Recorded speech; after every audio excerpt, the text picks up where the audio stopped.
I'm Riley Hart, and a four-word whisper in a coffee shop froze a $200 million deal in its tracks. No warning, no theatrics. Just a cashier, me, leaning in and saying, "That's the wrong trick. I wish I could tell you I was brave by nature, but the truth is I was running on burnt espresso and hard lessons. You know what I mean. The kind you learn after you sign something you don't fully understand and watch your little shop, candles and soaps I poured by hand, get swallowed by a minor revision buried 3 pages deep. Copper and Pine sits between 2 mirror-glass towers in Harbor City, the kind of place where suits exhale into cappuccino foam and pretend emails can't find them for 5 minutes. And on that rainy morning, the rush thinned to spoons, tapping mugs. The door chimed, and in walked Cole Maddox, navy suit, calm eyes, the operator type, with a polished man named Evan Vance from Orion Capital Papers. Between them, pen uncapped the clock already at 0. I was 2 weeks into the register. Ponytail too tight. Apron strings digging invisible in the way service folks are invisible until something goes wrong. And when Vance said, "Revenue adjustment, year 3, just phrasing," my stomach did that once-bitten thing, because I'd heard that music before. So I grabbed a tray, carried over 2 waters like a good soldier. "On the house," I said, and let one slip just enough to splash his sleeve.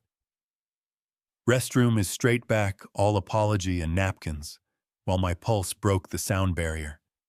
With Vance gone, I leaned close, kept my voice low. "It's the wrong trick, Mr. Maddox, moon." Schedule C, Section 7. The look-back is shorter than your cleared draft, and the priority of losses flips. In plain English, you bleed first and longest. He blinked, not insulted, just surprised that the help spoke contract, opened his laptop, pulled up his legal-approved version, traced line to line with his finger, and I watched his jaw set in that quiet way leaders have when something lands heavy. Vance came back shaking his cuff like the water offended him. "It's simply phrasing," he said, and Cole slid the printed page across like a chess player who just saw the board. "Phrasing doesn't move first." "Loss," he replied, even tone, no heat, just math wearing common sense. And that was it. Signing postponed, espresso unfinished. The door chimed again, the room exhaled. Yeah, that happened. I went back to restocking lids like it was nothing, told myself to breathe. And when my shift ended, he was waiting near the door with an envelope. Thank you," he said, and I shook my head. I don't take money for telling the truth because I knew how it felt to owe the wrong people. Then I walked home in a mist that wasn't quite rain, handed my sandwich and a few crumpled bills to the man by the bus shelter, like I always did, when I had extra not knowing Cole was across the street, hands in his pockets, watching the person who'd just kept his company from stepping into a trap. He came back the next day without a briefcase, just a folder. "Trial month," he said. "Internal risks sit with legal poke holes." And I laughed the nervous kind. I'm a cashier with an unfinished degree, but he didn't blink. "You heard the wrong notes. That's the job." And I took the folder home, spread it on my kitchen floor, next to the old lease I'd framed as a scar. And somewhere between fear and pride, a third voice spoke up. "Try again, but wiser." So I signed. Those first weeks felt like learning a language I already half spoke. I asked the stupid questions that weren't circled. Words that change after midnight, like material and ordinary, and discretion kept a running list of acronyms. I Googled during bathroom breaks, wrote, "breathe" on a sticky note, like a calendar invite. And every morning, a black coffee showed up on my desk until I came in early and caught Cole setting it down. He shrugged. "You do better work wired," and we both pretended it wasn't the sweetest kind of practical. We stayed late some nights, not side by side on purpose, just overlapping. His sleeves rolled my highlighters, bleeding rainbows into margins, no small talk needed.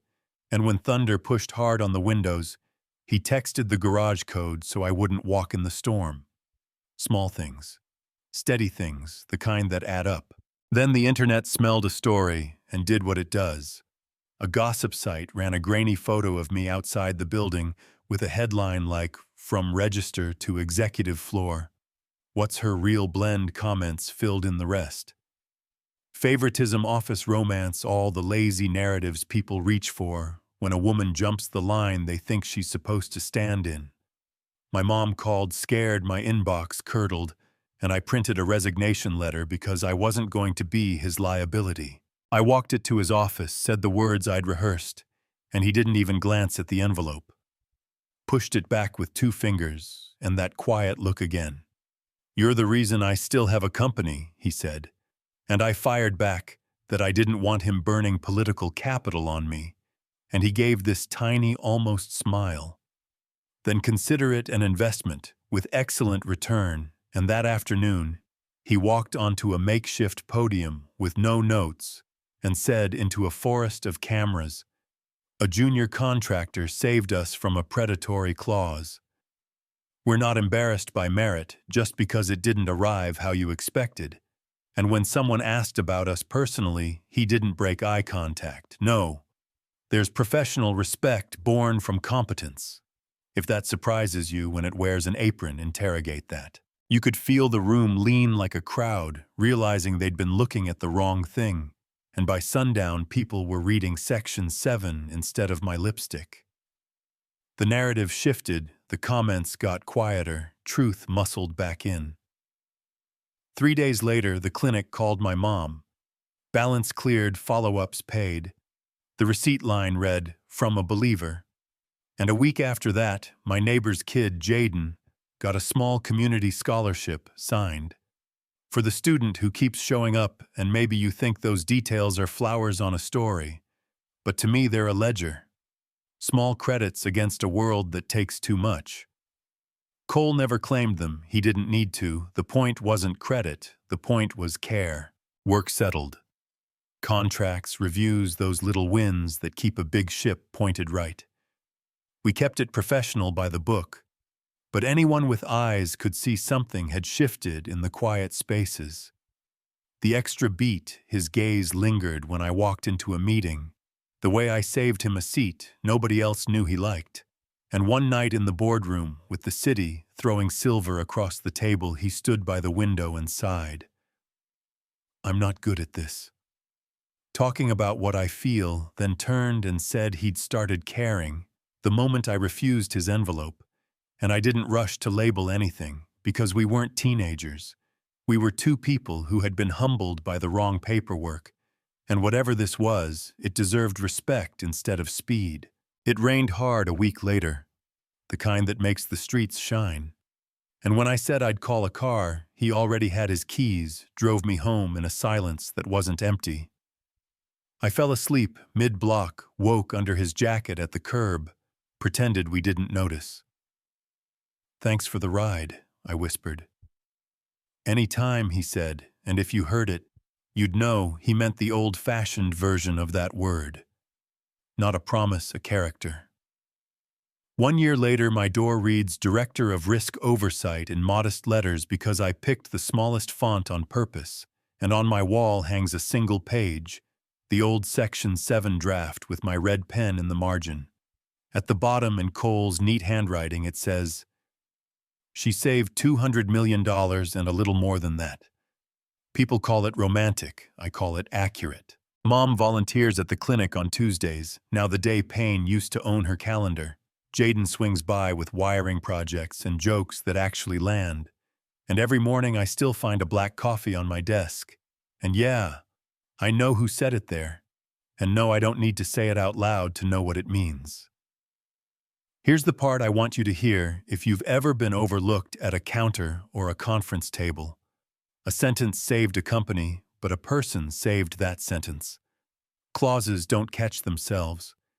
It took losing a shop, wallowing pride, studying on a used laptop that shut off if you breathed too hard.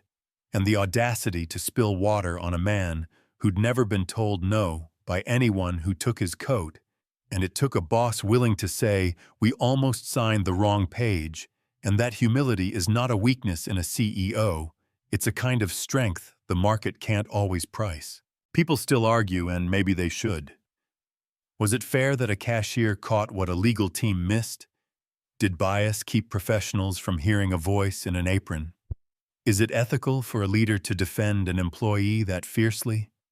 When there's a hint of something personal, even if no lines were crossed, should scars count as credentials when they've taught you faster than textbooks? I don't hand out neat answers, I keep building, and I keep the phrase that carried me taped inside my notebook where I can't ignore it. That's the wrong trick. If this hit a nerve, say so. Drop a comment and tell me what you think is right or wrong here, where you've seen the wrong trick hiding in plain sight. At work, in your town, in your own reflection. And if you believe merit still counts, even when it shows up in an unexpected uniform, hit like, subscribe, and share your story. I'll be reading.